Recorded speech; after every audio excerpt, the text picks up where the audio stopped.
Hello and welcome. It's Al here with How to Draft MTG. We're jumping into the brand new set here in Innistrad Crimson Vow. As always, please do click like and subscribe. If you're into what we're doing here, it does help the channel a whole lot. And I love hearing from you in the comments section as well. If you have any questions or comments about my gameplay or maybe some congratulatory comments too if we do well in the draft. I always love to hear from you, so thank you so much for chatting in the comments, as always. So, quick thoughts about this format. I mean, it's my first draft.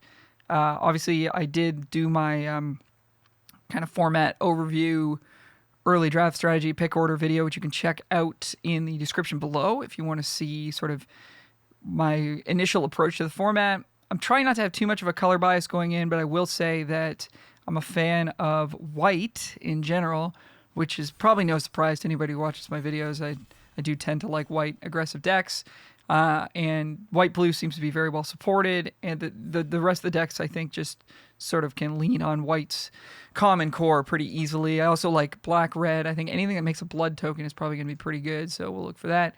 And I'm pretty intrigued by green-black. I don't know how good it's going to be, but I think it's going to be fun to try and make it work. We've got old Rutstein as our rare here. 1 black, green, 1 4. Mill a card every turn. When you mill a land, you can make a treasure. When you mill a creature, you get a 1/1. When you mill something else, you get a blood token. That's really good. So this is just generating value for you at all points in the game. There's also Ancient Lumberknot, which is sort of the linchpin of the black-green deck. Doubtful will wheel it. It's pretty early in the format, and people are going to want to try that out. There's Drogskull Infantry as my front runner for best white common. There's Biolume Egg, which is a very excellent blue-black enabler. So this is essentially a blue-black gold card, I think, although there's some self-sacrifice within blue. Let's try the rare out. It doesn't mean we're going to end up in black-green, but I think you want to try as many rares as you can as early as possible into the format. Don't love that this is 2 colors. I would prefer it to be a single color. But the uncommons that we saw in that pack were all sort of pseudo multicolor cards, or like not that powerful. I don't know about that Undead Butler, how good that is. Mischievous Catgeist is a card I'm pretty interested in. I love Curiosity Effects. It's one of my favorite text on Magic cards. Whenever this deals damage, draw a card. I do love that. Blue-White Disturb, like I said, I think is really excellent. This does not fit with our rare, but nothing else really does except for Spore Crawler, which I do like quite a bit. Sigardian Paladin would put us into green-white, so we can kind of pivot on green. But I think I'm going to take the cat. There's a Heron of Hope as well. That could potentially come back around. I think this card's going to be really good. I've heard rumblings already that it's quite excellent. Don't know how many people are going to know that, so that might come back. The Wanderlight Spirit might come back for the Catgeist pick. Obviously, Spore Crawler also a solid choice here, but I think the uncommon's got the power level that we want to see, so let's take that. Vehicle in red, I'm not super interested in. Cloaked Cadet, I think this one's pretty good. Draw a card pretty much every time you train something is mostly what this says. 5 mana is a lot, so not like exactly where you want to be, but I think it is pretty powerful. It does kind of fit with our rare in the sense that it's on color. Griff Rider should be like okay in the blue-white Disturb deck. I think I want the Disturb creatures more than I want random 2/1 flyer, although if you can grow this, obviously that's pretty darn good as well. So I think it's between the Rider, the Cadet, and actually Flourishing Hunter, which is going to be an excellent green common. So again, I think we'll take the, and yeah, Skywarp Scab. Interesting, the bots want us to take Skywarp Scab. Also in consideration, I would say. I'm going to take the Cadet because it's at a higher rarity than the Flourishing Hunter. If green's open, hopefully we'll see a couple of those. The Cadet's a more unique effect. We're going to find out how training works, etc., etc. This is an exploratory phase of draft, so we're going to try some stuff out. All right, we'll take Visionary. Very good red card. Seeing, I really like Blood Petal Celebrant as well. Hard to read signals in like day. Well, I guess technically this is day 2 of the draft. I wasn't able to draft right on day 1, but hard to read signals too early into it because people don't know how good the cards are yet, including me. So anyways, I like Visionary. I like red, I think, as a mostly in the context of black-red. I think I'm going to take the Drogskull Infantry. Reason being, I think it's the best white common. I think it fits well with the Geist. I think it fits well with the Cadet as well if we end up in green-white humans. Have not seen many reasons to want to be in black, although the Scavenger's not bad. Seeing some white. Steel-clad Spirit is a card I'm interested to see if this ends up being any good. You need to have a lot of auras happening, and I just don't feel like we could reliably trigger this. This is the second good red uncommon we've seen. This will be 5. We'll be in 5 colors if we take this. I do like it. Griff Rider, again, kind of medium, I think. At least, to my estimation. I just don't know how good the blue-red spells deck really will be. I think we're going to take the Griff Rider because we... we're not getting absolutely crushed here. I'm laughing because we're seeing all these black and red cards. Boy, pick 6 Blood Tithe Harvester. And all this red. Should we pivot? There's a Traveling Minister, which works with our white cards. Ooh, this has got to be a signal, right? And the fact that we've seen all these red uncommons float by that have all been really good. If I could go back 2 picks and take the 2-mana 3/1, I think we would have... now, granted, the Raconteur is not very good in the blood deck, per se. But yeah, we'll spec on the Harvester. Yeah, I'm not too upset by losing out on those, because the red spells cards I think imply that we're also going to be blue, which we've only got 1 blue card at the moment. So anyways, we're all over the place. We got an Evolving Wilds that'll help us tie together whatever we're doing here. Adamant Will, solid. Cradle of Safety, solid cards for the blue-white deck, which I'm interested in. Blood Fountain for the blood deck. Weaver Blossoms for the Weaver Blossoms deck. I'm going to take the Adamant Will, I think. I want to get deeper into white to try to pivot between some of these other colors. Again, just not really seeing any black. This is the 3rd Raconteur we've seen. Jeez. But we did wheel a Wanderlight Spirit and a Boarded Window. So apparently this card's good, I've been hearing. My problem with this is if we're attacking them, then they get to attack us back. I'm gonna take the Spirit. Okay, blue cards wheeling here. Biolume Egg coming back. Maybe we can find a couple of blue exploit creatures to make that work. So here's where we're again tough to read signals, but pick 1, pack 9. Or pack 1, pick 9. Nobody wanted any of these cards. So Spore Crawler coming back. I think the egg coming back means that we can hopefully expect to see some blue. I've just not seen much green that I think we're really going to be that happy with. The black never happened, so this thing might have been an anomaly. Red was happening, but more in like a blue-red spells way. So I guess if we get deeper into blue, we can sort of keep that in mind. I think I do want the Spirit here over the Retrieval and the 1-mana 1/2. And Scab, sure. Okay, so I guess we're settling into blue as our home. So that means our white cards are online to potentially happen. And if we just see a ton of good red, I suppose we could try to make that happen as well. Voldaren Epicure, Reckless Impulse. Would be good with all those spells payoffs. I'm going to take the Nurturing Presence. We have more support for that. So interesting draft. The first draft is always the wildest of rides. Okay, Dreadfast Demon here coming in coming in hot. I don't think we can make it happen unless we pivot into blue-black. But that means we're dropping a lot of things here, right? Okay. Fairly certain we're not playing green. Fairly certain we're not playing red. So are we going to move into black? And if so, we're losing Drogskull Infantry, Griff Rider, and like some medium cards. Okay, so that's a possibility. What does this do? Shuffle stuff in your deck. Not really interested in that. No. Perish Blade Trainee, not really. Siphon Essence, not really. So, I mean, we could do it here. The problem is we saw 0 black in pack 1. So we're going to get cut super hard in pack 3. And I don't like that. So I think I'm off of it.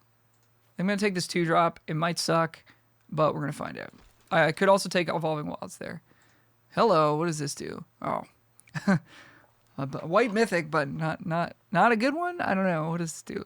7 or more enchantments. Creatures you control have flying and vigilance. Whenever you try to cast enchantment, create a white spirit cleric token. Power and toughness equal to the number of spirits you control. So this card does nothing on its face. You need a lot of auras, of which we only have 2 at the moment.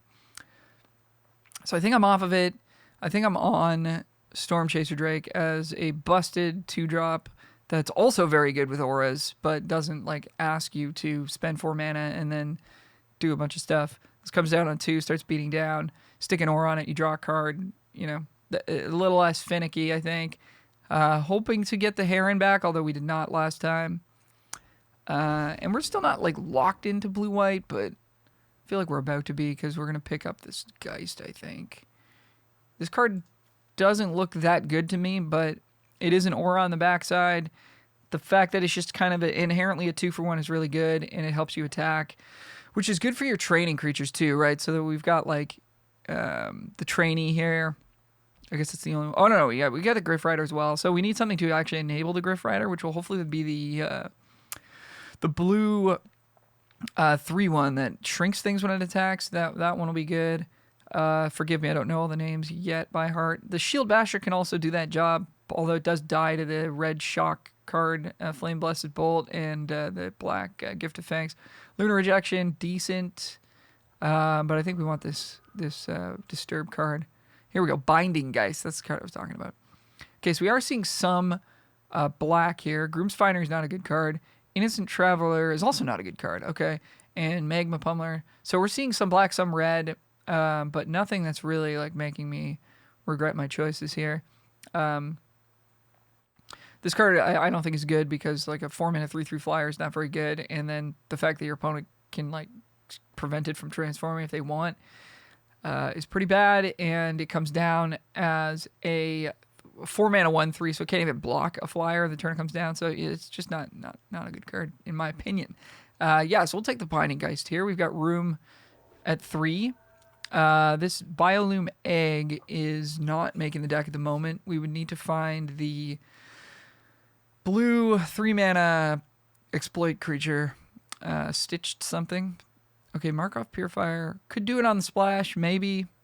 Don't really like splashing in general, though. Has flash if you control a spirit. I don't know. Chill the Grave, maybe. Maybe we just pick up a Cruel Witness here as just a curve consideration. We've no 4s yet. That makes sense to me. Stick an infantry enchantment on it and make it a 5/5. That seems okay. Seems okay. So we're actually doing okay for playables here. I mean, assuming the cards we've drafted are actually good. Bride's Gown, okay. Thirst, meh. These days in Limited, like, a card that just draws cards is usually not good enough. I mean, unless we're talking about, like, Ancestral Recall or something, like a 1-mana draw 3 or like 2-mana draw 3, then yeah, I mean, sure. But, like, 3-mana, I mean, even that, I wonder how good that would be. I mean, I'm sure it would be busted, but even 3-mana draw 3, discard a land. Card is good. I could be underrating it a little bit, but your creatures inherently provide you extra cards because they become spells when they die. And you know, you could sit here and draw all the cards you want, but if your opponent's playing creatures and beating you down, then that's not going to be very good. You know, you're not going to get to utilize those cards before you lose the game. This is a card that I think is pretty darn sweet. It's a little bit slow, but it helps fix you. It enables some splashes, so maybe that's something we want to look into. And then, I mean, when it becomes a 5/5, that's pretty gnarly. So we can take another one of those. Again, like, it's not great in a deck that wants to be attacking early on. It's either that or we're taking Cradle of Safety, eh? I think I'll take this statue. Let's see what it can do. Evolving Wilds, Siphon Essence, Serpentine Ambush, Honored Heirloom. Huh. I'm going to take the Wilds. I think we want to have a little bit of fixing. Not sure how good the 3-mana counterspell is in a deck like this. We don't really have any other creatures or like spells with flash that are going to make it profitable to hold that up. Militia Rallier, on the other hand, is pretty appealing. We do have the Griff Rider that trains and the 2-drop Perish Blade Trainee that trains, and they love having 3 power creatures to help them out. So this is a good one to do that. Even though it like kind of doesn't look that good. I think it has a place when you're trying to train. These cards don't matter, I don't think. We could splash a Lacerate Flesh off of these statues potentially if we feel like we need to do that. Is there anything else that we can potentially splash here? Nothing really. Cloaked Cadet, I guess. I don't know. Doesn't seem very good. Okay, so moving into pack 3 with at least like enough cards to make a deck. We'll see if it's a good one. We're a little flooded at 3. Like I said, this Biolume Egg is probably not making it because we don't have any ways to sacrifice. Okay, got a Thalia, which is a bit of a non-starter with our auras, but is just a good rate as a 2-mana 2/1 first strike. Most of the time, creatures only have first strike when they're block or attacking nowadays in Modern Limited. So having first strike as a blocker is also really busted. And yeah, I think we just take it here. I mean, it's competing directly with Drogskull Infantry, and that's the other card that I think we're looking at here because that's very good with our Storm Chaser Drake, and is just sort of a solid card in general. It's also good with our Wanderlight Spirits. So it's possible we're supposed to take the infantry here, but we're going to take the Thalia. The Thalia is also good when you suit it up with Disturb Aura, although, again, that's going to cost 5 mana or 4 mana, but First Strike is a really nice keyword to scale up as well. So not 100% sure about that pick, but I think you definitely take the rare there if you're trying to build out your collection. If purely like a limited win percentage scenario, I'm not sure. We're going to take the Kindly Ancestor. Yeah, this is a real nice one. Lifelink, again, another keyword that we want to build up with auras. And the fact that on its backside it provides lifelink, we can build that onto, something with flying and really get there. So that's good. Real good. Okay. And here we'll take a Circle of Confinement. This did not make my top removal spells sort of list, but I do think it's good. It's efficient. It's just that sometimes you're going to want to get a 4-mana or 5-mana creature, and you can't do that with this. So I think it's good once you're in white. I don't think you want to first pick it necessarily, unless the pack is really bad. Okay, so Cruel Witness here. We kind of want it, but I would like our curve to be a little bit lower anyways, so that's okay to pass that.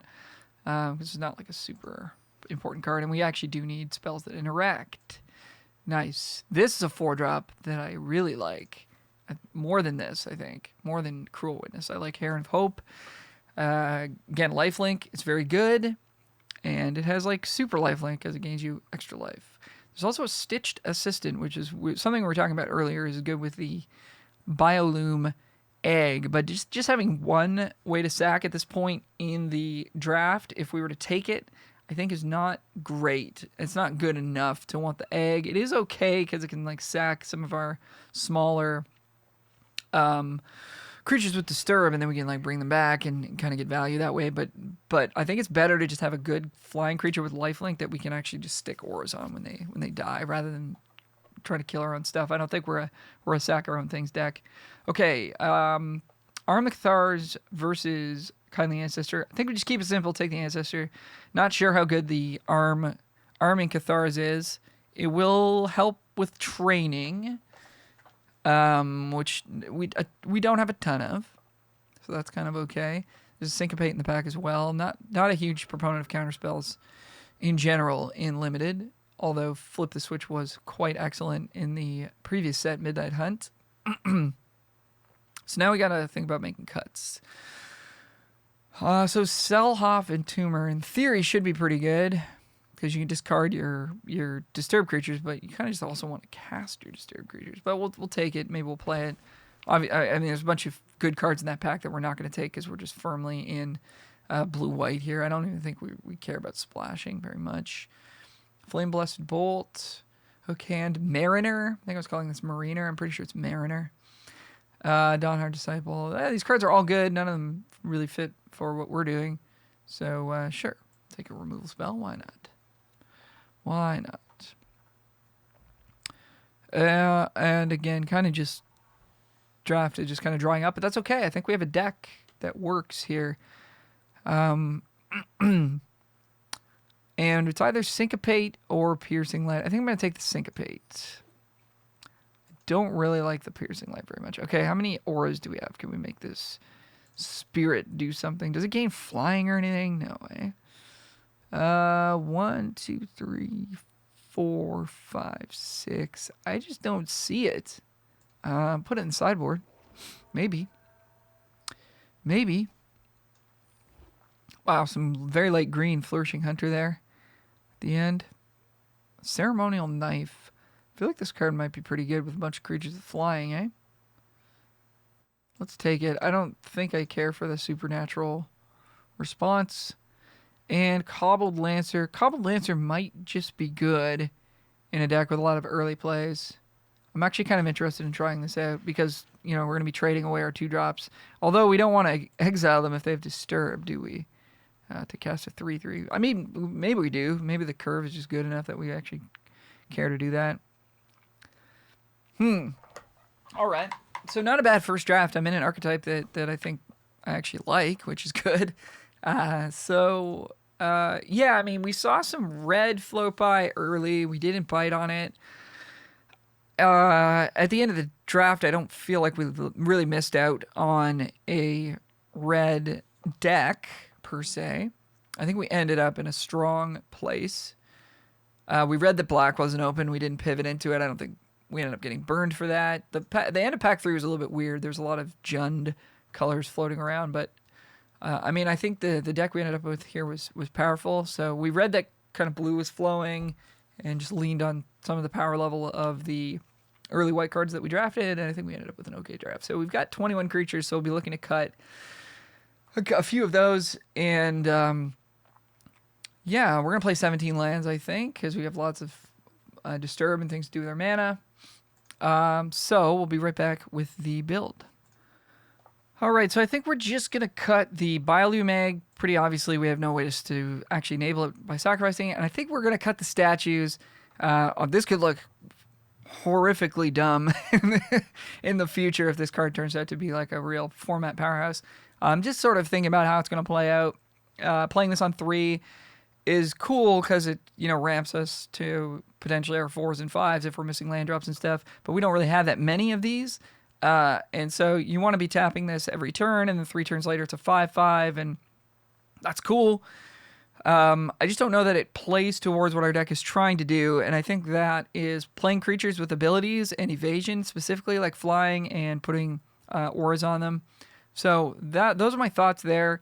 I was thinking about maybe cutting Nurturing Presence, but I think it kind of has a place in this deck because it creates 1/1s that can take auras, which is nice. It can target Storm Chaser Drake, which is nice. And it also kind of is like a little pump aura for something like a Wandering Spirit or something that already has flying. And I think 1 Syncopate is decent in a deck like this. We get ahead on board. Our curve is pretty low, so like on turn 5 we might just be playing a 3-drop and holding this up. And for opponents behind, this is going to be really good. If we're behind, this is going to be really bad. So we'll just sort of have to see how the games play out. But I feel like this deck is going to be kind of tempo-y and pretty good in that respect. So those are the cuts for this draft. Do I think this deck is good? Yeah, I think it's pretty good. We'll see. We'll see how the games play out. But I'm pretty happy with where we're at. So we'll see you for game 1 here. Game 1, brand new format. How's it gonna go? This is not a very good hand. because Nurturing Presence doesn't do anything, and then we got a bunch of 3s. I think we ship this back. I think we've got enough. I mean, we got both our colors, but like, if we don't see another land, we're just screwed. If we're on the draw, I think I would probably keep this, but I think we need something with a 2-drop that we can actually cast. Because like our turn 3 first play being like a Griff Rider is very bad. Our first player being the Spirit is also pretty bad because it doesn't block a creature on the ground. So I don't like this hand. I think we ship it. All right. Well, this hand is not a whole lot better, but we have 3 lands. We've got some creatures we can play. We have Syncopate on 2, which is not bad on the play, actually, because if our opponent's got a 2-drop, we get to counter it. So I think we want to hold on to that. Kind of want Binding Geist to train Griff Rider. Also kind of want Distracting Geist because it's just a good card. So I think we'll put the Griff Rider back. I think we want 3 lands because we have 3 drops we want to cast. So interesting hand decision there. But okay, Call to Lancer is not going to do anything for a little bit, but that's all right. Hopefully we get to Syncopate something here. Also, if our opponent just doesn't play a 2-drop, that's fine for us as well. So kind of all roads lead to the same place, but getting to use our mana would be okay. And I'm happy to counter whatever they play here. There's a 2 that we like. Okay, so Distracting Geist or Binding Geist. This is a creature card we have to exile, right? Okay, so we either want to be hitting for 3 potentially next turn. Or like for sure hitting for 2 next turn. I think I'm going to go with for sure hitting for 2. Because they could play like a 4 toughness creature. They could play a 3 power creature, in which case they could trade off. I think there's some situations there that don't go great for us. They also just didn't play anything, which is cool. That works as well. That works as well. All right. So they could have Syncopate. That's okay though. And they do not. All right. So passing it back. They also don't have a 4-man play. Well, okay. If they don't have something with flash, this game could get out of hand in our favor pretty quickly here. We'll see what happens. Okay, our opponent took a pretty long pause there. I think they've got the 4-mana bounce draw spell, Lunar Rejection, I believe it's called. So I imagine they'll be using that on our combat phase next turn. All right, we've drawn a nice 4-drop here. That's pretty sweet. Let's get in and see what they want to bounce. I can't think of anything else that would cost 4 mana and have flash. Weird. Well, I'm pretty confused by that. Like their game didn't even pause, so so it's like as if they don't have. They have a flash card that they can play on their turn, but not on our turn. I'm confused. I'm not sure. All right, 5-drop, Wretched Throng the second. I'm not sure how much I really like this card. Oh, that's pretty good. Oh, okay. Is that what they had? No, because they didn't have a target for it. I mean, obviously we're getting like Whispering Squad. Is that the card? That kind of vibe. With Wretched Throng, but yeah, I'm just wondering if you really need it, because you've also got the Doom Dissenter and the other black the skeleton that comes back. That I don't know if you need to dedicate multiple picks in a draft to exploit fodder or whatever, but maybe it's just good enough that it's like a 2/1 that dies into more 2/1s. So we have a decision here. We can either play Ancestor and exile Binding Geist to play Cobble Lancer. I think that's the play, because this isn't that good on his backside, and we want to spend all of our mana, and this is like a pretty big board presence that we're building here. So I like it. I get a little bit of a dis-synergy with the the disturb creatures, but like being able to play a 3/3 for 1 mana on turn 4 is quite powerful. It's probably worth just losing a little bit of value there. Okay, that's pretty annoying. They're at 9. So Wretched Throng is going to trade with the Geist. We're going to obviously tap the Hunter, and then we're going to get to put this on something. So we should be in business here. Or we just attack for 3. But the fact that this comes back... Oh, it's 5 mana, though. But they're going to be at 1. So they're going to have like another Hunter, which they could have, but then we're going to have another Flyer. So yeah, I think we just go for it here. So this is looking pretty nice. Obviously, our opponent didn't play spells for 2 turns, so we can't read too much into everything that happened here, but I think this card is pulling its weight. Okay, opponent's got lots of Throngs going. Let's play another flying creature, and hopefully this will get us to the finish line. Opponent plays a land, plays another Throng. 5 mana up, play Weaver Blossoms. Looks like we've got them here. Yeah, and we do. All right, see you for game 2. We're back. Game 2. We go first. We have a 2-drop and a 3-drop. So we're going to keep, even though we do need to find blue mana at some point. I think we definitely just take what we're given here. This is going to be a good start for us. And another 3-drop. So even though we do have a couple cards we can't cast at the moment, we got lots going on for the few turns. That's good. That's good as a blocker, isn't it? Okay. So Distracting Geist deals with this. Griff Rider is not... So far, it doesn't seem very good because it doesn't fit very well in this spot. I mean, it does just fly over this, I guess, but we don't get to train it.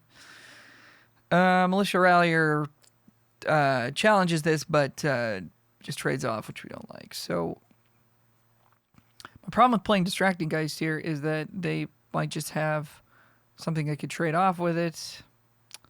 So I actually think Griff Rider is the move.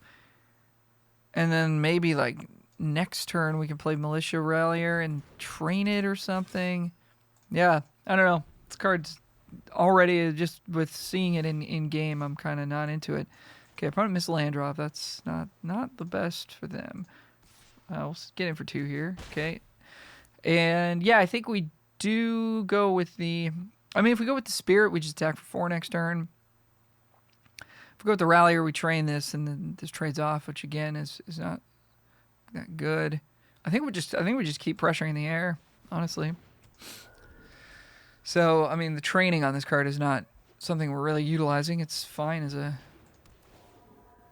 2-power flyer, I guess. But now they've got this guy. Okay, so they can trade a token for our Griff Rider, which is not what we like to see.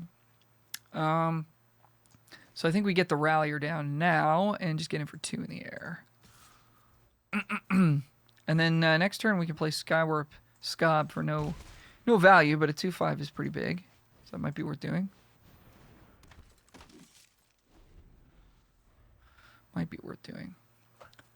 Kindly Ancestor. Yeah, it's good. So does that make us not want to attack with the Rallier? Because they could put... Man, Brian Comer's real good, eh? It comes back and makes a 1/1. So, okay, so if we attack the Rallier and they put the Ancestor and the Comer in front, what do we kill?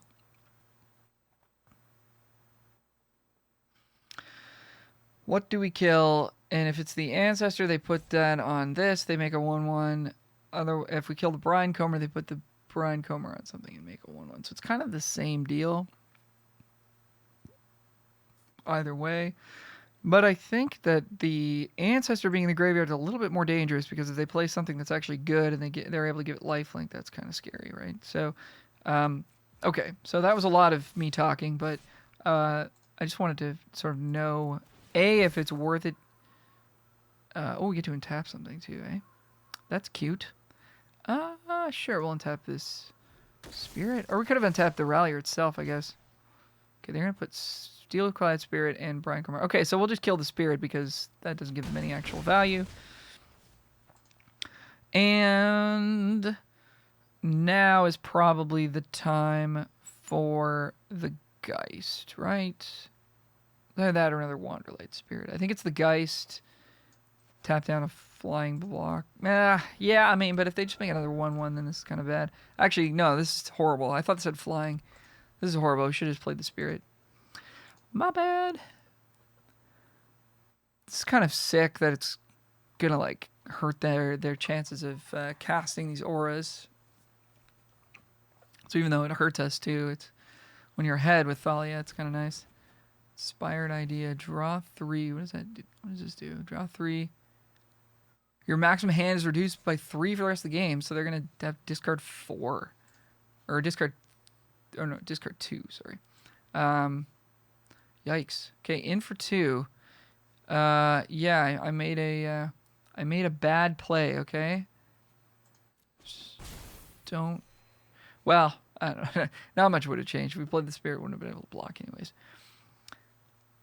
This card is good. 3 toughness on a 2/3 lifelink body is a good card. Opponent discards 2 here. And one of which is a double strike aura. Oh gosh. Okay. So we got 1 creature in the yard. I'd like to wait if we can. I feel like something's going to die and we're going to be able to get value here. Okay. So, we can put Nurturing Presence on the Geist. Is that good? Or do we just want to play another spirit? Because if we put on the Geist, we can then tap the Comer and jam with our whole team. Which is 2, 4, will be 3, 6. That's 10 damage. They get to attack us back for 2 lifelink. Or more, because they can give it double strike, which is gross. No, they can't. Well, they need to hit a land to do that because we have Thalia. Or no, they don't. No, they just pay 4. Oh boy, that's gonna be good. I'm gonna have a chump blocker. It doesn't really matter. So they go to let's say they go to 3. Then they hit us for 4. They go to 7. I mean, we've got 6 in the sky. Maybe we just put the presence on one of our flying creatures instead. I gotta make a decision here. I guess I'm gonna put it here.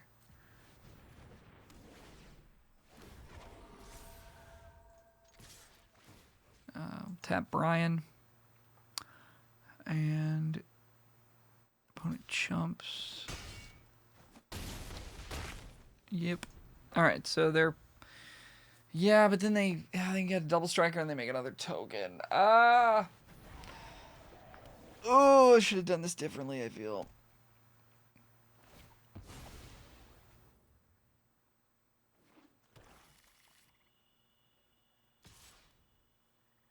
I think we're taking it. We're at 18. So that's okay. Opponent goes to 10, which is not great. Do we just have them, though? 2, 4, 6, 10. Oh, yeah, they're just dead. Okay. Here I was thinking that 2, 4, 6, 10. Yeah. Yeah. Here I was thinking that we were in trouble. We had lethal the whole time. All right, we'll see you for the next round here. Is this like an art? Is this like an ice sculpture, but like made of blood? I'm pretty sure that's what this is, right? That's kind of badass. Also, I'm realizing I was freaking out because I thought they were going to get a 1/1 token for enchanting the Kindly Ancestor with the double strike thing because of the Brine Comer, but that's not how that works. They have to enchant the Brine Comer to get the token. So I was freaking out for no reason. We go first. We got a 1-drop, 2-drop thing going on here. I like it. Love going first too. That's been a trend that we'd like to see continue.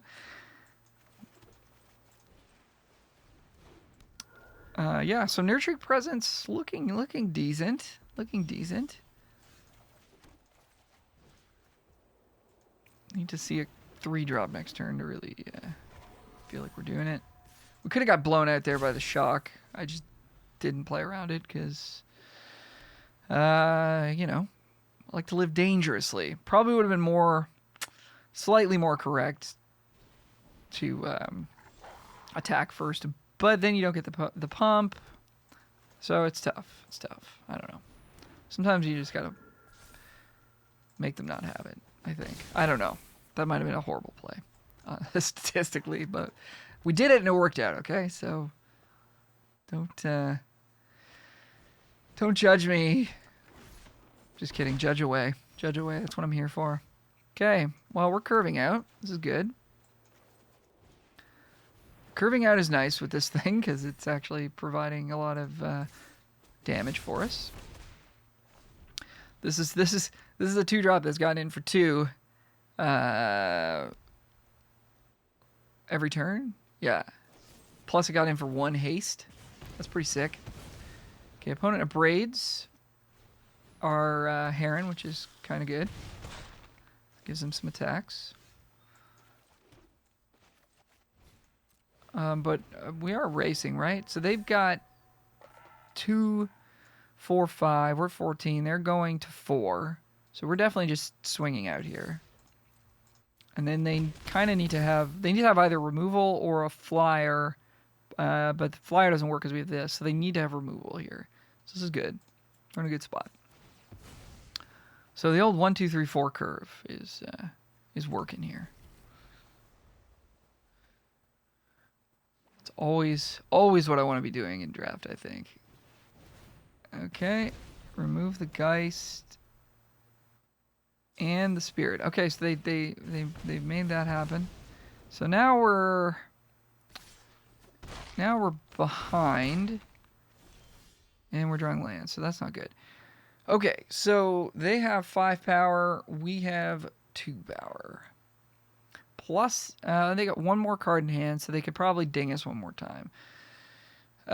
Sitting back is bad because this is first strike. We'd have to double block this. If we hit them to 3 and we draw a creature next turn, we win the game, presumably. I mean, if they have another removal spell, then we're dead either anyway you slice it. If we sit back and block, I think we definitely just lose because we'd have to double block the Ridge Wolf to get an actual trade. And then we have nothing to put the aura on because we're flooding out. So I think we have to go for the attack here.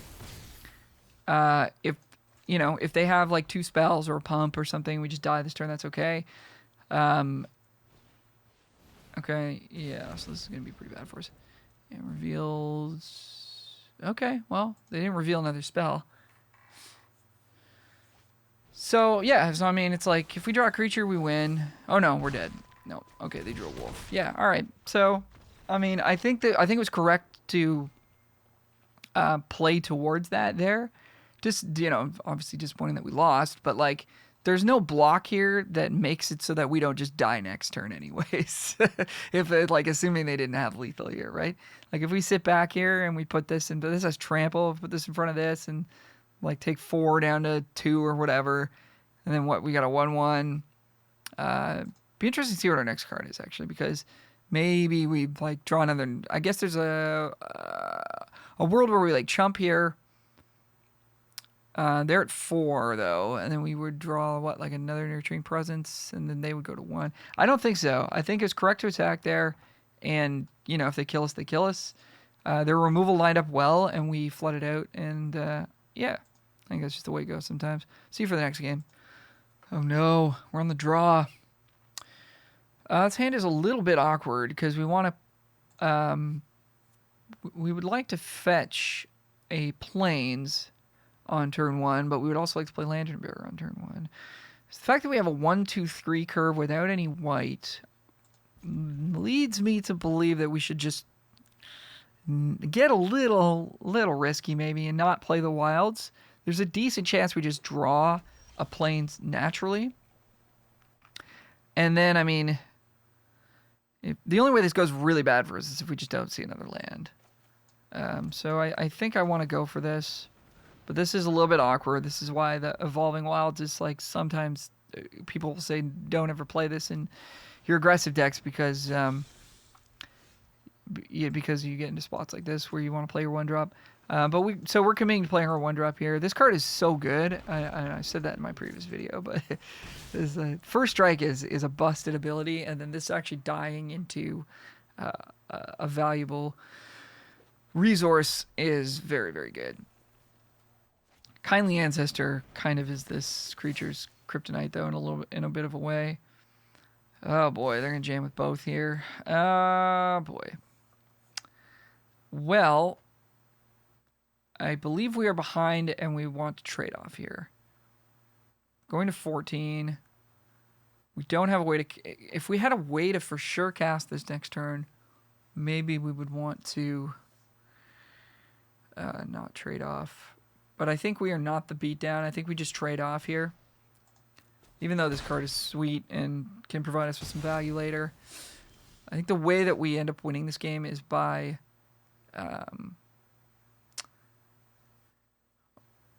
landing this Ancestor, getting some value going later on.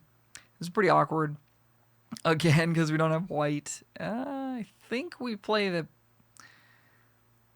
Are we just continuing to double down here? If we play the Spirit, it doesn't block very well, and we've determined that blocking is something we want to do. But if we play Evolving Wilds, we just don't do anything this turn. And there's still a chance that we draw white next turn. There's also a chance we draw another blue spell next turn where we could play Wilds and not have it absolutely destroy our curve. So, gonna go with the Spirit here. Gonna attack for 1 because I don't want to just straight up chump this thing yet. We're only at 16. We're not in an emergency situation. But, yeah, I mean, awkward Evolving Wilds draw, right? So, I mean, this is the argument for not playing Evolving Wilds in a deck like this. Yeesh. Opponent is beating us down. Okay, so we're going to 10. So we're in trouble. We're in trouble and draw a white spell. I mean, yeah. This is making me look pretty silly, but I feel like there's good probabilities that this was not the draw we're gonna have necessarily. Okay, so still don't like chumping very much. Wanderlight Spirit is pretty bad. Obviously, we're attacking with it. I think we do attack here. Maybe we don't with Lantern Bearer, though. Maybe we do need to just chump. Next turn, if we were to draw another Plains, that'd be real good, because we got Kindly Ancestor, we've got like Adamant Will to protect it, because I think what's going to happen is we're going to play Kindly Ancestor, they're going to remove it, and we're just going to lose. Yeah, so I think we want to buy ourselves some time here. We are going to chump with the Lantern Bearer, since we're like nowhere near killing them. And then it'll provide us a way for Kindly Ancestor to maybe like race them at some point, or it gets to pump up our Heron. I think we're just on the defensive here, so Plains would be good. No. Okay, so we either play Heron of Hope or Kindly Ancestor. So Heron, they're both equally easy to kill. Heron is better use of our mana, but doesn't actually provide us with any actual life gain, which is kind of what we need right now. Opponent's got 4 mana and they did play a spell, so they likely have removal. That's another thing to consider. So if we did play the Heron, knowing that they're probably going to kill it, if they don't kill it, we're hoping to draw land and hold up some stuff. If they do kill it, then next turn we'll have a land plus Ancestor, hopefully. So I guess it's fine. Because if they don't kill this, then they don't have attacks anyways. So I think it's fine to just play this here into their Abrade or whatever. And then next turn, because the Ancestor is both more valuable to us because we're constrained on mana and potentially allows us to double spell and have this trick up, that I think it's correct to play this out. Okay, well, they didn't kill it right there, so that's good. Hopefully what I'm saying makes sense, but I think it's correct to play the Heron for mana efficiency reasons, because we're kind of okay with it dying. We're not okay with it dying, but we'd rather have the Ancestor, and we know they have removal most likely, based on the way they were playing, and yeah, the Kindly Ancestor we can potentially double spell. Of course we can't because we can't draw white save our life this game. So I don't think we have a real choice here other than to play the Ancestor. If the Ancestor goes down, we can flash it back on the Spirit. Should have attacked first. Which gives us potential ability to race. This is 3 mana as well. So like if we drew a land, we could go like, or no, not even without drawing a land. We can suit this up and just have a 4-power lifelink flyer. Our opponent might be color screwed as well. This is an interesting game. Feels very close. I think they would have snapped a removal spell off if they had one. So I'm wondering what they're... Yeah, that's good. Okay, alright. Okay. We're not dead. Alright, so if we Lantern Bear the Ancestor, that's probably not a great idea. We attack for 4, we go to 8. We would like to like hold up Adamant Will this turn, I think. So we just play this Catgeist and hold up Adamant Will. Is that the move? They didn't have removal last time. They're gonna have 2 looks at it this time. I feel like as long as we have Adamant Will up, we're safe. Although we would like to start actually gaining life. It doesn't feel like that now is the time to do that, though. Kindly Ancestor dies. Are we okay? Like, do we want to play Griff Rider plus Catgeist here? Is that something we're okay with? Maybe. I think we need to get cards out of our hand. I think we need to play our spells. They have Sure Strike? Is that what's happening? But why didn't they attack if they have Sure Strike? I think we just play our spells. We got a lot. We got a lot of mana we want to spend this turn, and if they don't do anything next turn, we're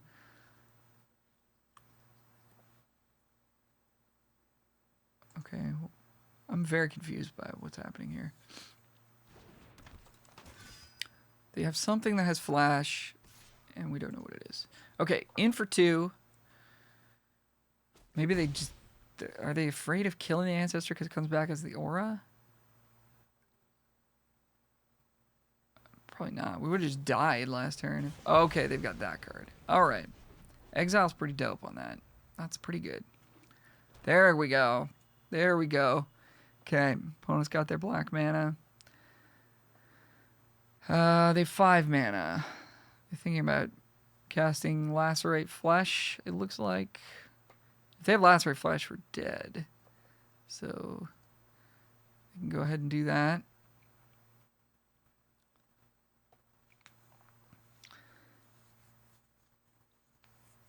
So I misread them having Flame Blessed Bolt as them not having removal at all.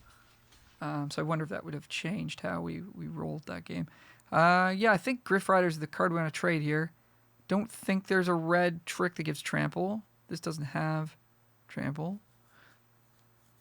They may have Sure Strike. They just don't have anything. Interesting. They need something to die this turn. They just don't care. Okay, that's cool. Alrighty, so that card's really freaking good. So we need Adamant Will to not die. So I think... oh, how are we even blocking that, though? The answer is we can't. We can play Nurturing Presence and Lantern Bear or something. But we can't block this 4/4. We can't block any of their creatures if we attack with this. Oh boy. So I think we're maybe dead, eh? So let's say we Lantern Bear this, Nurturing Presence it. That's 4 damage. So we go to 8. We have a chump blocker. So we actually do live. Or we Adamant Will. That's a little extra life buffer. They also go to 4 in the process. So we do put ourselves in a spot where we could kill them next turn. I think that is the move we have to make here. Let me know in the comments if you see a different line here, but I think this is the way it has to be. Again, we're kind of putting ourselves in that Hail Mary position where they either have it. If they have it, we lose. If we draw, we don't need to draw anything. They're just dead next turn. So they either kill us this turn or we kill them next turn. So this is the second game that's kind of come down to that. Interesting. So that's either my choices in game, and they have so many looks at stuff because of these blood tokens. Oh boy. But again, like sitting back, we would just die because they have a 4/4 mana, so we can't block it. So that does it, right? Yeah, that definitely does it. Definitely does it. Rats. Okay, so the second game that's come down to that. So, you know, we that game is very awkward because of how I chose to play our lands early on. So that's definitely a consideration. We got a little bit unlucky because we didn't draw. We drew only white spells and no planes and just a very sort of awkward assortment of cards. So we, you know, really got punished. Could have very easily just drew a planes at any point there, and I think I would have looked like a genius. So, and like even when we were at 4 mana, we needed to draw a white source. We drew a blue source, you know. So it's just little things like that it's kind of hard to say whether we made the correct choice in the moment. Statistically speaking, the possibilities are so wide that it's really hard to know that. And also like the value of getting on board first and curving out, and like how good that is if you do hit the right colors of mana at the right time. All of these things sort of really, really hard to compute that, right? And then we end up in another spot where it's like we either we're kind of just crossing our fingers that they don't have anything. That's happened twice in a row. You know, what does that say about our gameplay choices, my gameplay choices, / the format, / this deck in general? So it's just all good things to be thinking about. We go first. Hand looks really good. These two guys are best buddies in this type of deck. So pretty excited about this draw. Again, Evolving Wild's looking awkward here. But, you know, it was very good for us in game 2, I want to say, where we got to lead with it and fix our mana. So it's like, you know, it's not as simple as just like never play this or always play that. Panicked Bystander. We would like for that to be dead. We don't mind trading our infantry. I think we would like to play our Kindly Ancestor this turn. However, if we wanted to go Nurturing Presence, we would get more value out of it because we know we're going to be playing creatures for the foreseeable future. So we would get in for 1 and then make a token, and that token's getting in, and blah, blah, blah, blah, blah. We could also draw an untapped land next turn, and that would allow us to double spell, but it actually wouldn't because that doesn't work the way I'm thinking. Okay, so all that being said, I think we're gonna go with the Presence to try and maximize its value as a card, because once we start playing 3s, we're not gonna want to ever play this. So that either speaks to some amount of awkwardness with this card, or yeah, I mean, there's a little bit of awkwardness with this card. This card is Imprisonment. Can't attack, can't block. Yeah, all right. Card's been good against us. In for 2. No problem. No problem. We ain't shook. We're going to go ahead and grab our white source since we have a second blue already. And hey, I wish we had a creature that was dead. Okay. So I guess we're just going Ancestor and passing. Attack for 1 in the air, obviously. Boo! I mean, in fairness, if we played the Ancestor, they would have pacified that. So, in a way, kind of better that it broke this way, I think. Lantern Bear is a good card. Markov Purifier is a good card. So if we get in with the Ancestor, we have Adamant Will. If they put 4, we would get them here. We would get them. So we're gonna go for that attack. Don't think we want to attack with the 1/1 and that Lantern Bearer though. So we'll go for this. If we put the Purifier in front, I guess we just 1 for 1. That's okay. Let's play another Ancestor. Probably better. Is that better than playing Spirit? Maybe. Lantern Bearer going to the graveyard is dangerous because it can come back on the Purifier, and then that's like a little card drawing, flying, gross little engine, isn't it?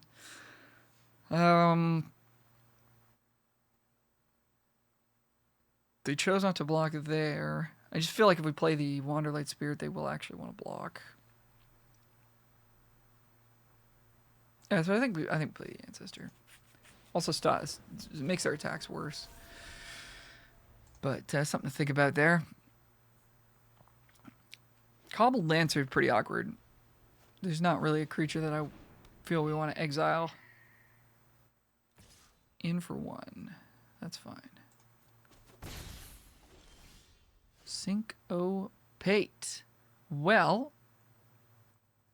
I think we get in with both Ancestors. And if they double block one of them, we get to kill...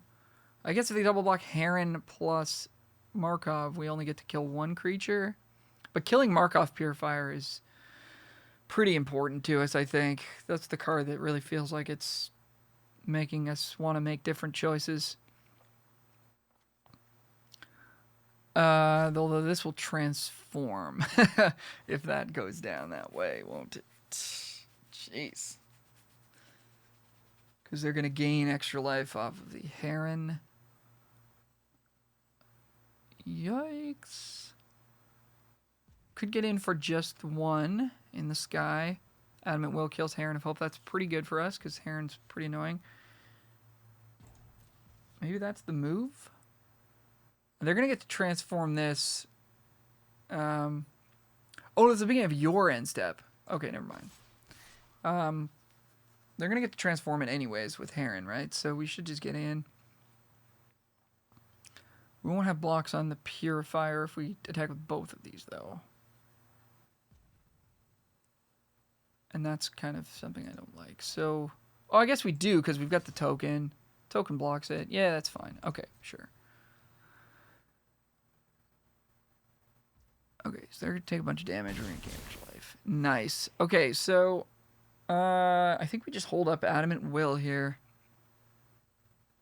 Adamant Will Syncopate.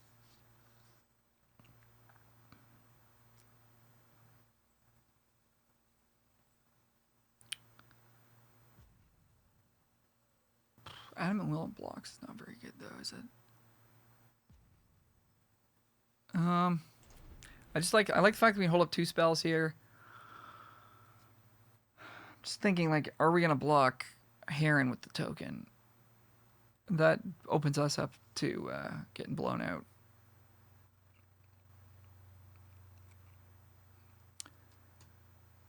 Pretty certain we do not want this thing to flip.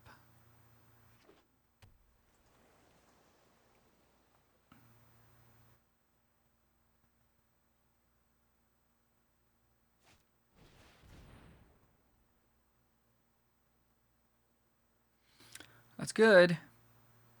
That's good. And we can't sink it. So, yep. So they're going to sack the Lantern Bearer, I guess. That's nice. Yep. So they're going to gain 2 there. So this Bystander's probably transforming. I'm gonna put that there. Okay. Well, we can sink that, and I believe we need to. Otherwise, we're in trouble.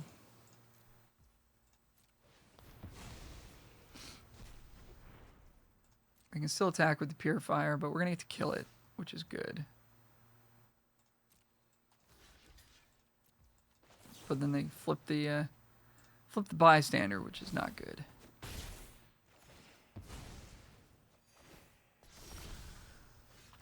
So, I mean, don't love our spot here.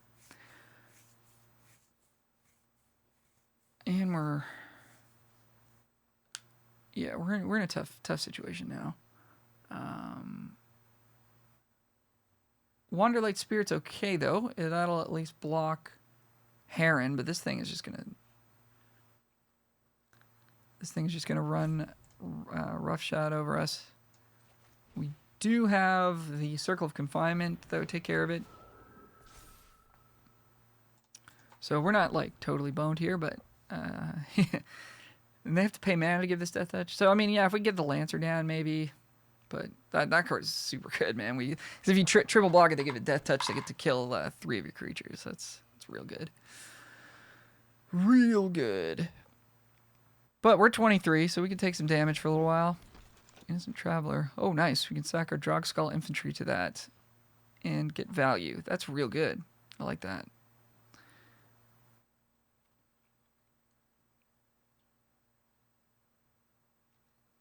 No attacks. Okay. All right. Beginning of your upkeep. Okay.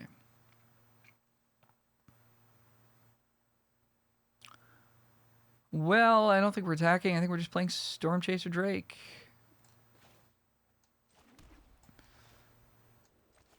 We'll get to potentially suit it up, though, because we're definitely sacking this infantry. Which means we get to draw a card, which is good. Cobbled Lancer, very awkward. Maybe this needs to not be in our deck because we're not reliably triggering it. So I don't think we want to exile the infantry. So maybe we need to think about switching that up if we see the light of day after this game. And what else? What did we cut? We cut the eggs and we cut the statues. So they're like, yeah, there's not like a ton of good stuff to bring in necessarily, but this Lancer is feeling very awkward in this game. That's what I'm trying to say. Okay, opponent playing egg. It's good. They got some good cards in their deck. Good uncommons. We had we have one of these stitched guys. Maybe we cut the Lancer for the stitched assistant. No, don't do that. Why are you doing that? Okay, Binding Geist. Decent. Okay, infantry on Wanderlight Spirit gives us something to actually attack with. But then they just race us with the Heron, so that's not good. We could put it on the 1/1 token, which does a similar job, but also lets us block. So let's do that. I don't think Binding Geist does anything here. They're going to have a 3/3 flyer. Do we have any humans? Spirit. So 3/3 flyer on their end. I mean, we could sacrifice the Ancestor. Then we get to put the lifelink on something. I'm also down to just race them, though, I think.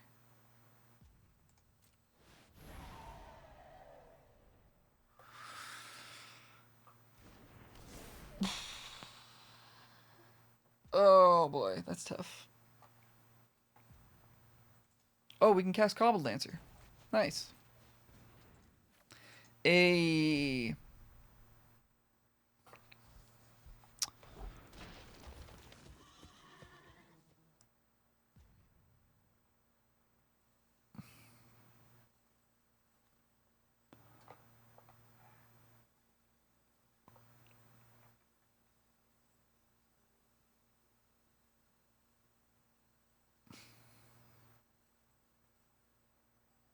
So now we actually have reasonable double blocks on this stupid culprit. This card is so sick. Are we attacking for 3 here? I feel like we're not.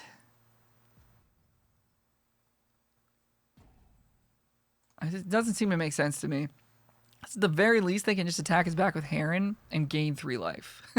So, yeah, it doesn't make any sense. I don't think we want to sacrifice, do we? We could sack an Ancestor, which gives us a lifelink threat. But I think we need our creatures to be alive. Maybe I need to be thinking about this differently. I think I should have put this aura on the 2/3 to make it 4/5, because then they have no attacks. Now we're just trading this, and that's not great. But I don't think we do. I don't think we do sacrifice here. Yeah. So that's my bad. Doomed Dissenter. Good card. Good card. Okay, so if the culprit comes in, I'm pretty interested in the double block here. They're gonna show us that they can give it death touch right away. Okay, so just the culprit, eh? Yeah, I'm really regretting not putting the Drog Skull in the Wanderlight Spirit. That's pretty bad. Okay, so double block, or we just take 3. I mean, how much do we really care about taking 3 here? We have a lot of life. We may not get another shot at killing this thing, but I think we take it. We're pretty far behind, but like getting 2 for 1 here is not great. Binding Geist. What does this do on the backside? Enchanted creature gets -2/-0. Okay, so and that's good, right? Because it helps us deal with some of their stuff. So I think we'd rather have this die than the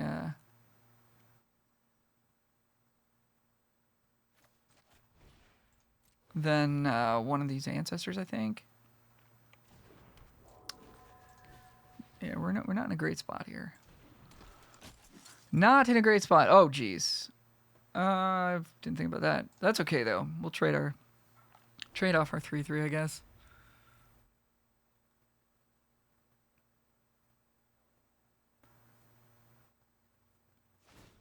Gives death touch. Well, I mean, we could trade both of these off, and then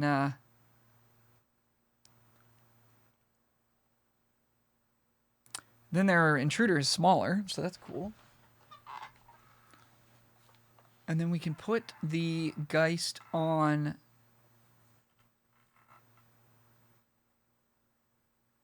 something. On the Heron is probably where it should go, right? I think we're into this double block, at the very least. This is a complex game, complex board. Hopefully they don't have a trick to blow us out. I'm assuming they don't, because they just shoved with the culprit last turn. Okay. Gain your life. Alright. I think I'm good with that trade. Alright. Oh, jeez. Now I'm not good with that trade, because Circle of Confinement actually deals with that, and it does not deal with either of their flyers. So, I think we shrink the Heron.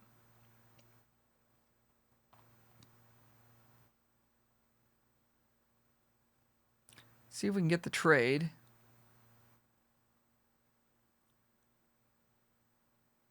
And probably just hold the circle, because there's just nothing we really care about killing. Or we just sit back. If we shrink the Invader. If we shrink the Invader, they can still double block if they want. But then they can just race us with the Heron. They can race with the Heron anyways, but not if we binding it. I think we're gonna binding it.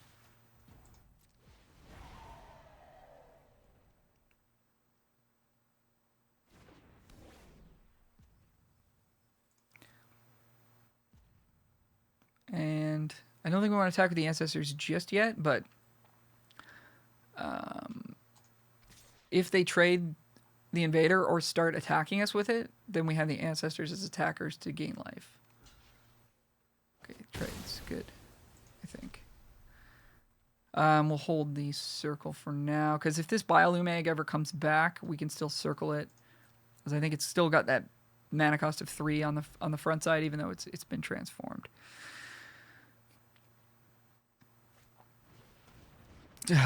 or that happens. Oh boy.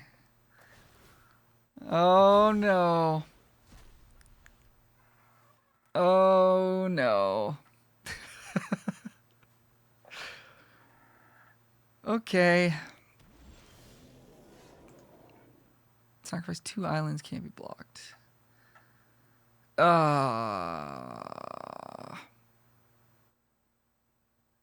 Well, my intentions were good, but that was bad. It did not work out well. So I think we just have to sit back here. Attacking for 2 in the air doesn't make any sense because they've got an 0-3 flyer. And pushing the ancestors into the 4-4 doesn't seem good to me either. Yeah, that that was quite the blowout. That was quite the blowout. We're 20 though. We've got time to hopefully draw some stuff here. Opponent cobbles the Lancer together. Man. In for 4. Definitely going to double block this. Might even triple it. I'm going to triple it.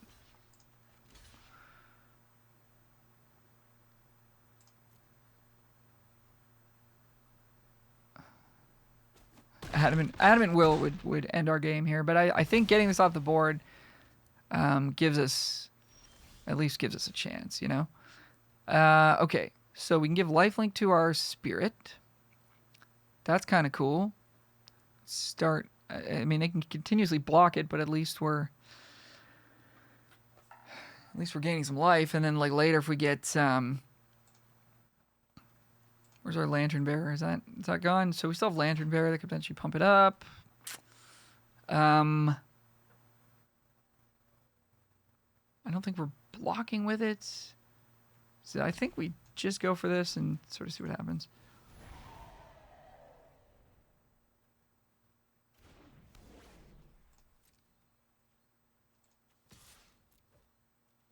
At least we can kind of get ourselves out of range of getting beaten down to death. Like they can even attack us with Cobbled Lancer, and we can just take it, you know. And Stitch Assistant. Do we trade our second ancestor? And we can attack back with it. They can double block. We still gain 2 life.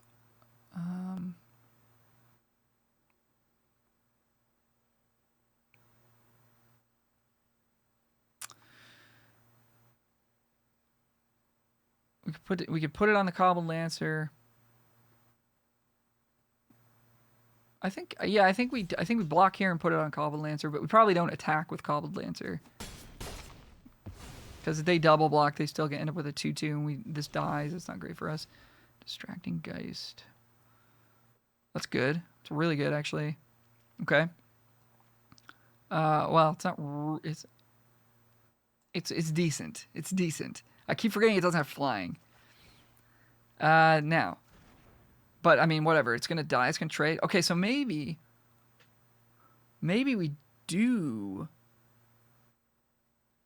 attack with the Lancer, because if we can get them to double block, it makes our Geist slightly better. Do we put the Ancestor on it first or not?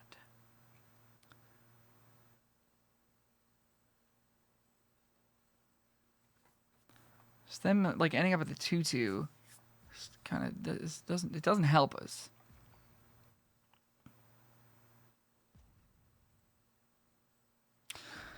Yeah, this is a really tough decision. Okay, so yeah, so if we give the 3/3 lifelink an attack, They probably double block. We play Distracting Geist. They have a 2/2. They hit us for 3 next turn. We're still at 25. Doesn't really matter. And then we can start attacking them and actually dealing them damage by tapping the 2/2 token. I don't hate it. I don't hate it.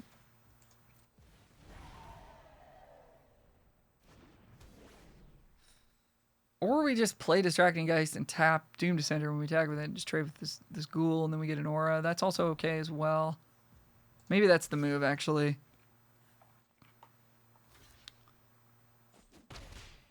Because getting the aura and putting it here is pretty good. I mean, they, you know, if they have removal or whatever, we're just going to... Yeah, I think this is the move I like the best.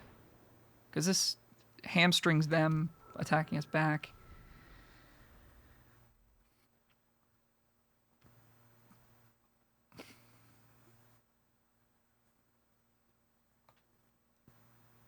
Yeah, I just don't love that they can... A single removal spell can really just sort of wreck what we've got going on. This is going to be a long, potentially long game here, unless they have a big bomb like that. It's a big bomb. Big bomby bomb. So Spirit's going on top.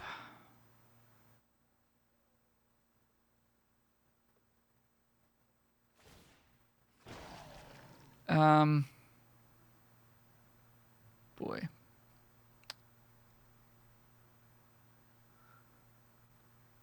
Do we want to draw this again?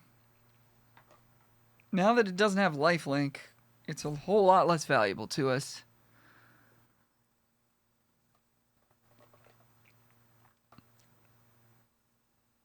So I think we're going to bottom it. Try to draw like our own Heron or something would be a whole lot better than it.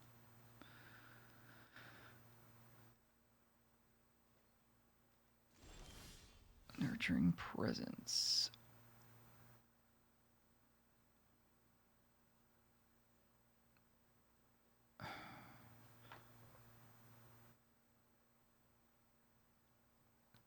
Kind of just a blank here. Considering, do we want to put it on Distracting Geist? But it's still just going to trade for a 2/2, right? Maybe we just hold it. Because like we could also draw a Skywarp Scob. Which will actually draw us an extra card, right? No, it won't. Oh my gosh. But like putting this on it, then it's a 3-power flyer, can actually do things. We're also dealing with the fact they're going to probably attack us with this.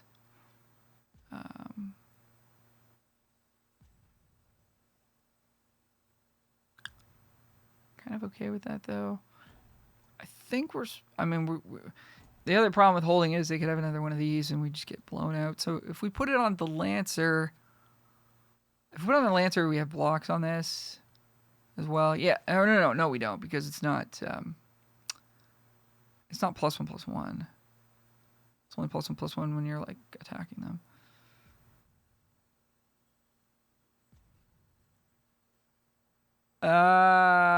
My gut says hold it. I actually have no idea what to do here.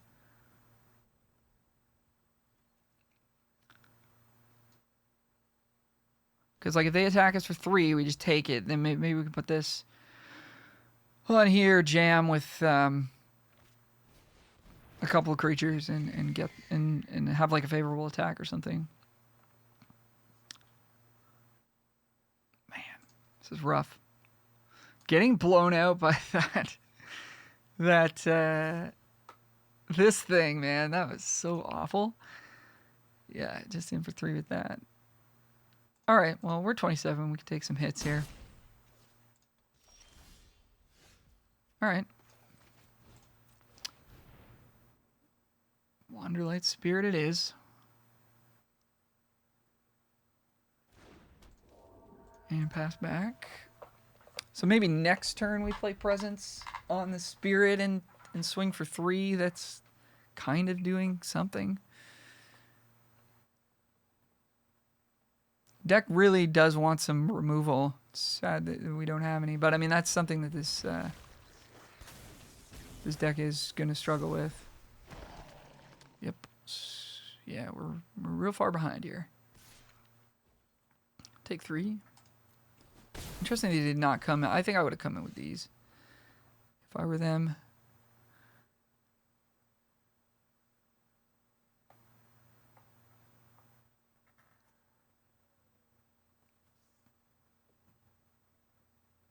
Well, now that their Heron's gone, we're kind of racing them. So I think presence on the Spirit makes sense here.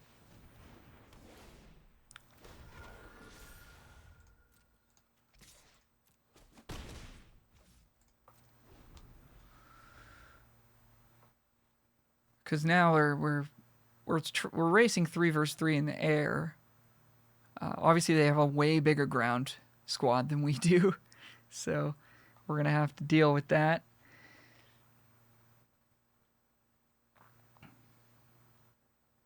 But we have some trades that aren't horrendous. Cobbled Lancer holds off all their 2/2s at least, and if they want to come in with their 3/5, there's nothing we can do about it. But if they want to come in with like the diver, the Cobble Lancer, we could consider double blocking it. We'll see how aggressive they're planning to be here. They might just keep shoving their flyer at us. Oh yeah. No fear here.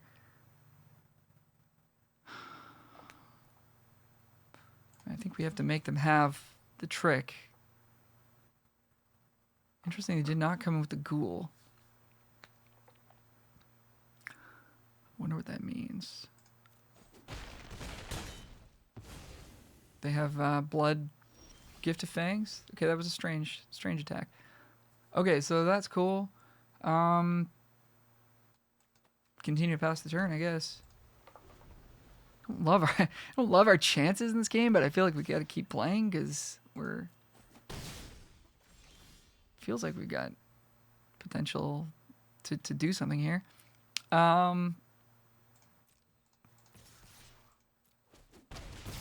Race them back. So the trainee. Oh, I'm an idiot. Okay, missed a damage. The trainee becomes a 2/3. It gets eaten, and we put the counter on the Spirit, and that gets interesting. If we wanted to go that route. We don't have Adamant Will.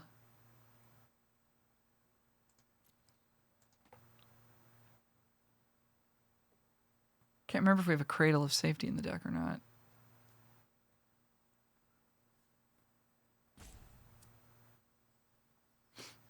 Library size 15 to 13. So we're a little bit ahead on library.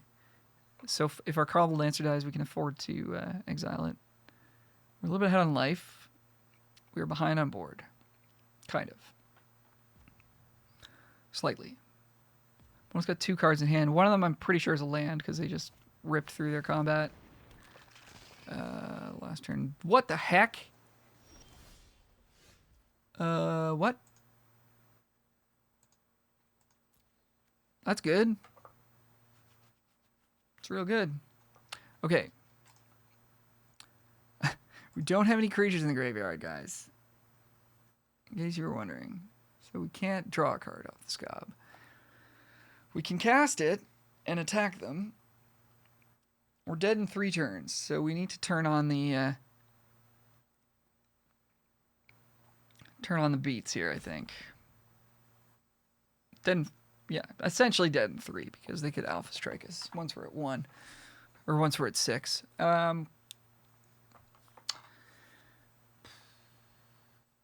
Damn, son, that's good. That's a good card. Could send the Geist in. Could send the Geist in.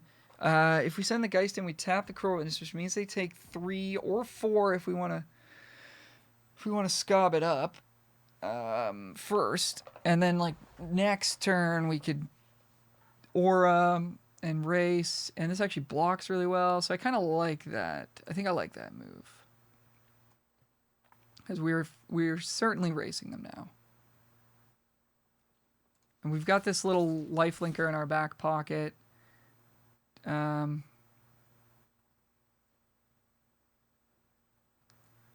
Don't want to like go 2 shields down though.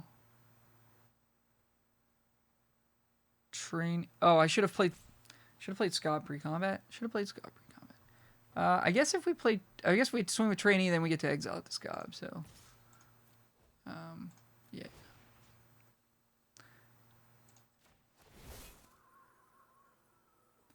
Kind of just bumbling my way through this game here. I think this makes sense to do. We could also draw something nice. That'd be fun. A little double spell action. And like because we have this life linker in the back pocket, it hinders their their counterattacks. I mean, they draw removal, they just get to go to town on us, sure, but like that kind of is the case either way, I feel. All right, so they're gonna eat a couple things here. Where do we want to put the counter? Where do we want to put the counter? We could put it on the Lancer, which holds back Diver Scab. I still think we just put it... I think we put it on one of the flyers. Probably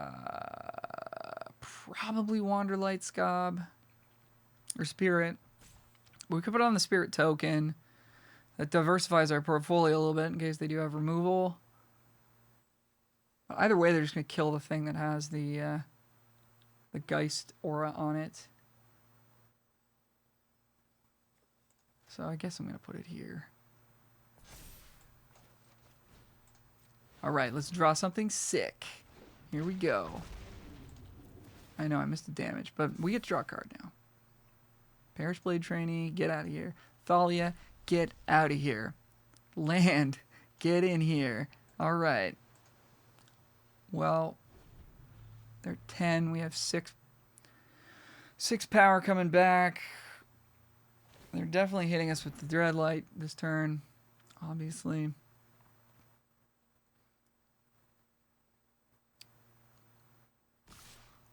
In with everything. Okay. All right. Okay. All right. Okay. All right. All right. Okay. So, I think we want to try to kill as many things as we could possibly kill here. If we do it like this, we go to 19, then we take 5, 6, 7, 8, 9, 10, 7, 8, 11, 14, 16, 3, 6, 9, 3, 6, 9, 10, 11, 16. So that puts us at 3. That puts us 3 and kills 2 of their things. We also have lethal on the crackback. Potentially, if we draw a creature.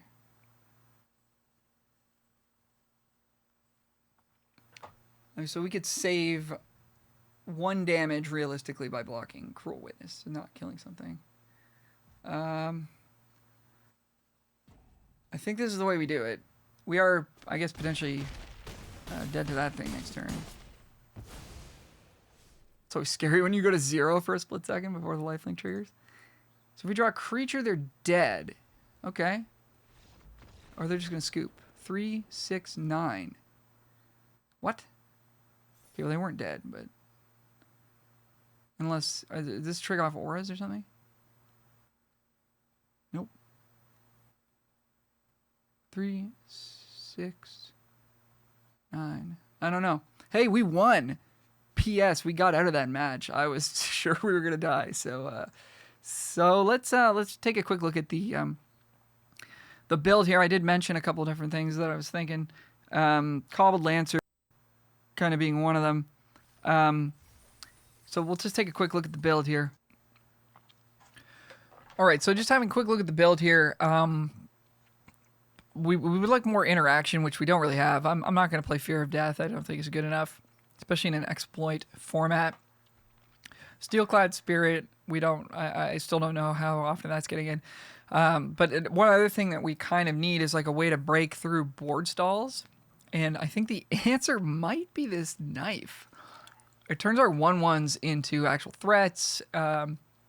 Getting some blood tokens here and there might, help us like draw some gas when we need to. So I kind of want to try it out. What we're cutting for it, I'm not 100% sure.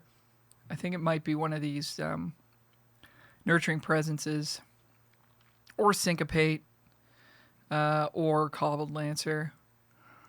Cobbled Lancer was good for us last game, but it is kind of awkward.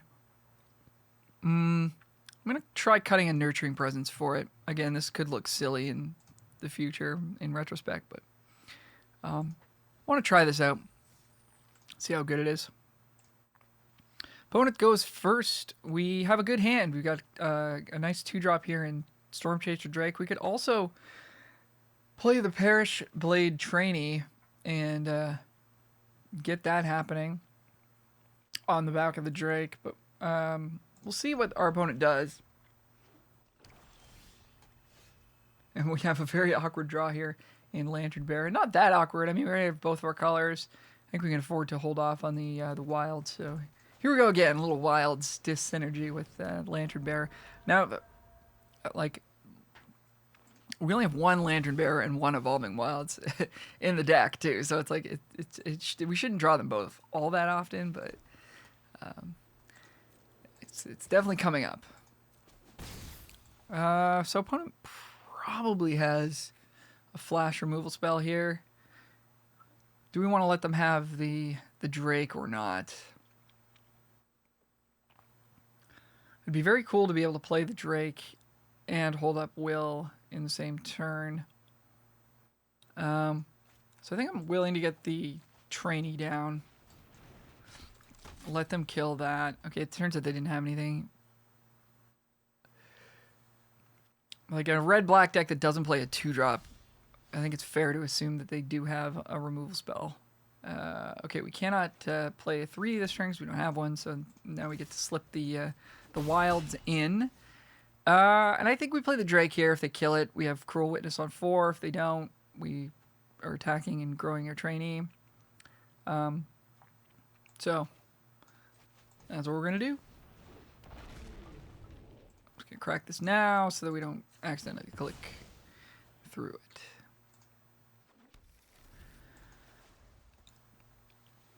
All right, 4 mana. Drake is gonna live. All right, nice. Heron of Hope, Cruel Witness, Trainee. Trainee's good here actually because we can Adamant Will to kill their Socialite,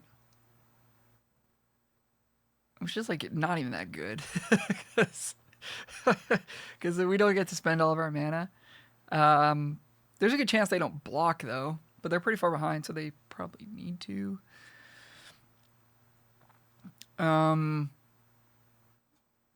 Do we want to be priced into playing Adamant Will? We're going to get to draw a card off of it. I think we don't want to do that. I think we want to play Cruel Witness this turn, like for sure. I think there's a good chance they block. If this was somehow going to be 3 power, then there'd be a good chance they wouldn't want to block because, you know, they get blown out by the combat trick, and it's already a 1-for-1. So even if we don't have the trick, they would have to consider making that trade. But I think they would jump in front of this almost assuredly, and then we don't get to spend 4 mana.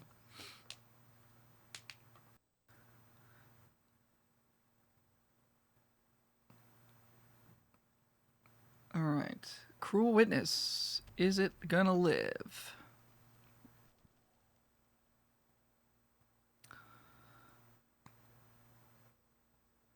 Is it gonna live? Storm Chaser Drake. Somebody's gonna die here. Holy moly. That's a lot of blood. In for 3. I would be amicable to that. Oh, they're gonna give it +2/+2. I'm still fine with this. Getting to grow the Trainee for free here is pretty nice.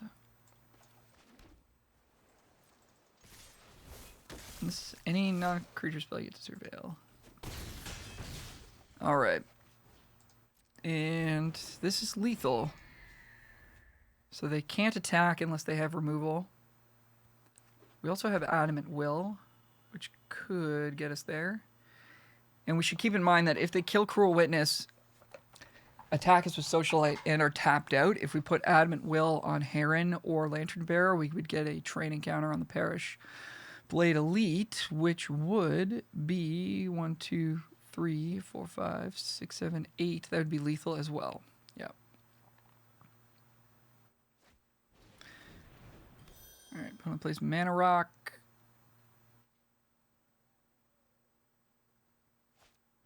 Markov Purifier. Okay, so we're not going to be able to kill them this turn, or are we? Oh yeah, we are.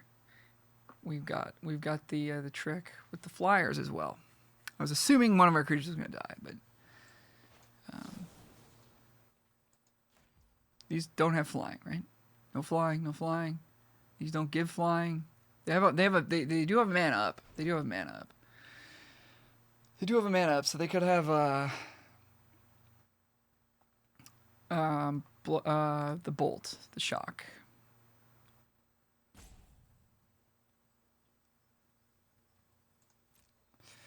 They could have the shock. More than likely, they just have the activated ability on the blood token. I'm gonna go for it here.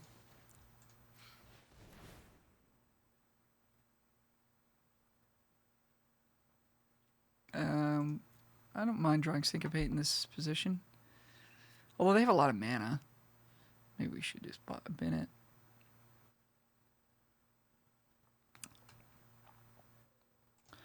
Okay, our opponent is roping us out here. Looks like we're going to get there. Their final timeout has expired. All right. We will see you for the next game. We're back. Opponent goes first. We're on the draw here. No 2-drop. We do have both our colors. Oof. I mean, this is the classic hand, eh? Like, if they go 2 into 3 and we don't draw land, we're just gonna die. Kindly Ancestor coming down might halt some attacking from them. With both our colors, the Ancestor can come back later and give us lifelink, get us back into the game. I think this hand is just good enough. I think it's just good enough.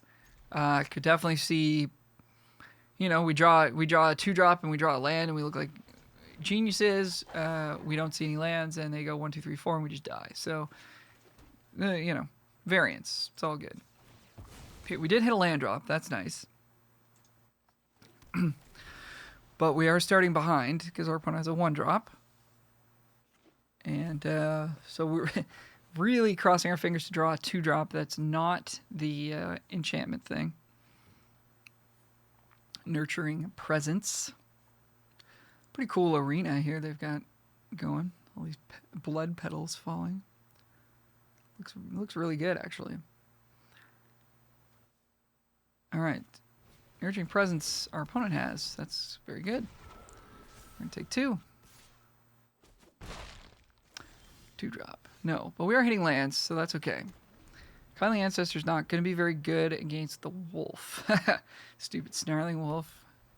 And opponent also has a 3. Hopefully not. Be real nice if they don't.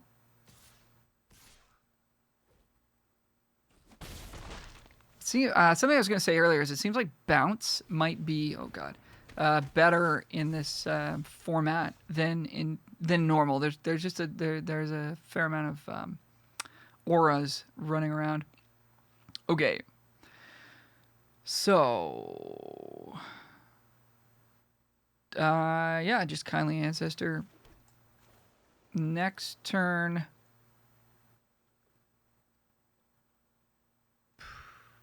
We can maybe double spell. If we play Griff Rider this turn, it's just so bad to trade it for a token or whatever. But if we did play Griff Rider this turn, we could double spell next turn with Cobbled Dancer and something else. Whereas if we play Kindly Ancestor, might hold back the wolf if they don't want to spend mana. It's only 1 damage anyways, if they do. I think we do play it here. But kind of something to consider at least. Like if Griff Rider had 3 power, then we'd be talking. Sadly, it does not, and I don't think I like it very much as a card. It's not playing out terribly well for us.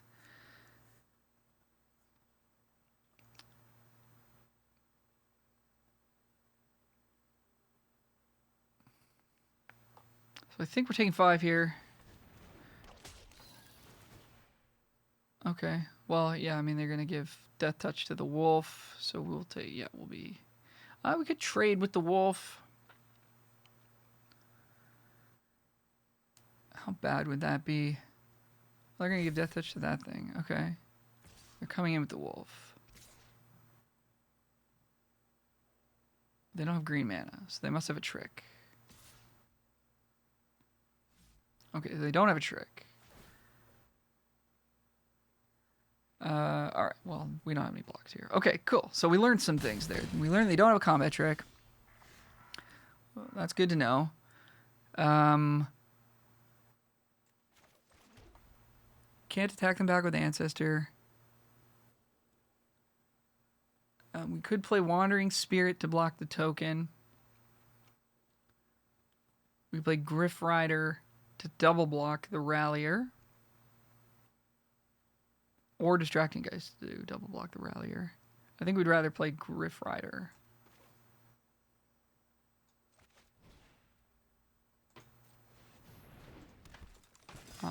Yeah, and we'll just pass. Okay, so we learned they don't have a trick, so that if they drew on this turn, then that's fine. But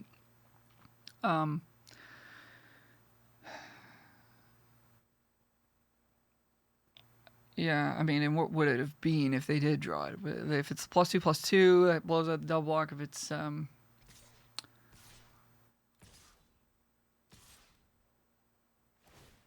If it's Adamant Will, blows it out. If it's Massive Might, it blows it out.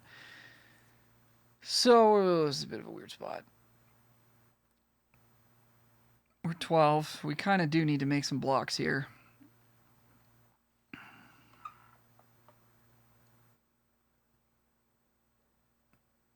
It's possible they could have had Massive Might last turn, and they just didn't have the mana to use it, and that's why they were thinking about attacking, and then they couldn't. They decided they didn't want to.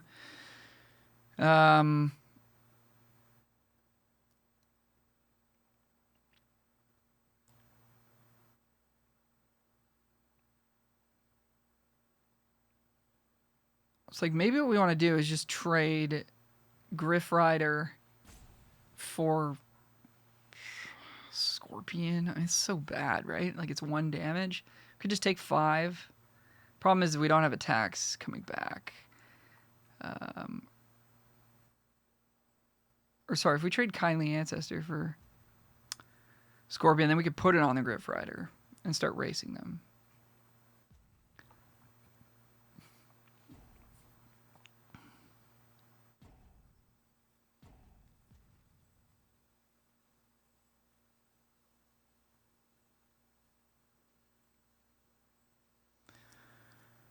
I don't know what to do. If they have a trick here, we just lose. But if we just take 5, I think we just lose. I think we have to go for the double block here. That's so tough. It's like if they just want to 1 for 1, we get to gain life. No. Yeah, okay. Yeah. Of course it looks bad, but like what else were we going to do there? Okay. So now we're at 10. The trick is gone. We have 2 creatures in the yard that we could use to power the Scob. Or we could triple spell this turn. Yeah, we could go Lantern Bearer, Distracting Geist, Cobbled Lancer, exiling the Rider. That's pretty good. That's pretty darn good. And then the Lantern Bearer can trade with their Flyer or their Death Toucher.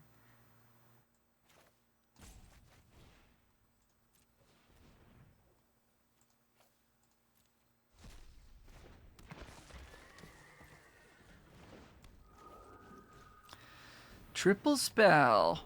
I don't know. This guy's alright. Still pretty far behind, but we knew we were going to be.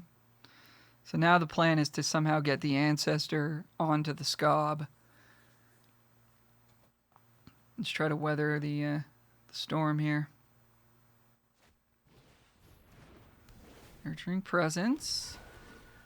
It's really good.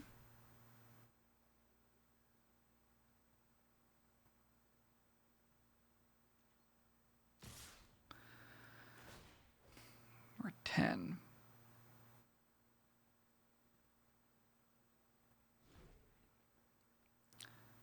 We're 10. Again, kind of need to double block the Rallier.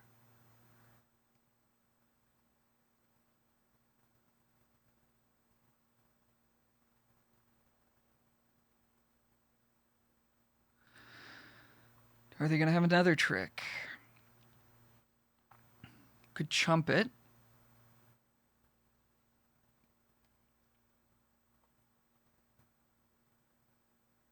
We could triple block it. Taking 4, 5, 6 down to 4.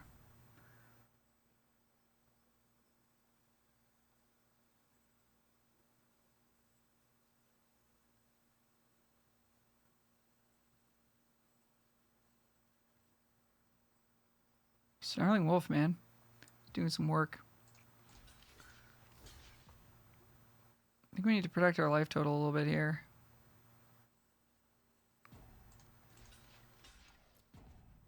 Not sure if this is correct. I'm running out of time. Had to make a decision quickly there. We're gonna have no board. They're gonna have 3 creatures, but we can maybe get the Scob down.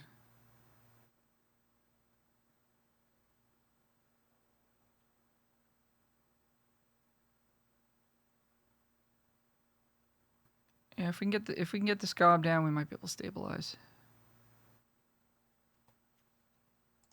The opponent pumps up the Snarling Wolf, puts us to 4, 5. Okay, cool. All right, we get our own Militia Rallier.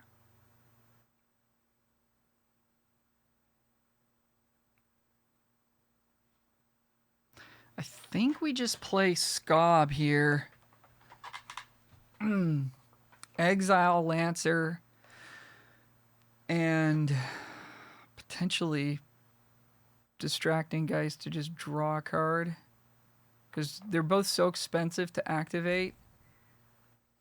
And we're on the defensive. Scob's a great blocker. Holds back everything that they're doing.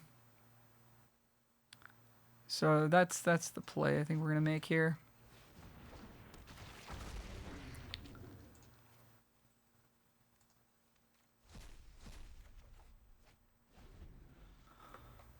So, yeah.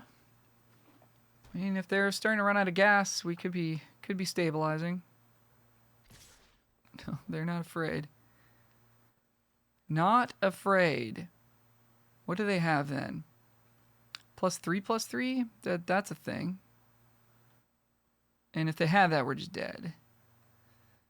So they could have they could also have a trick. I mean, we have to block the wolf. Is basically what's happening here. I guess we technically don't have to, but pretty much. There it is. Okay, GG's. So 4-3. So, I mean, even though this hand played out kind of pretty well, actually, considering what we started with, we didn't have a 2-drop, and we knew that going in. We drew our colors. We were able to cast our spells. We still just lost to a curve out draw. So I mean, that's just how. And yeah, our opponent went 1, 2, 3, 4, which is kind of worst case scenario. But that is limited these days. So it's like keeping a hand like that and having it work out okay. Your opponent can still get you. So just be aware of that.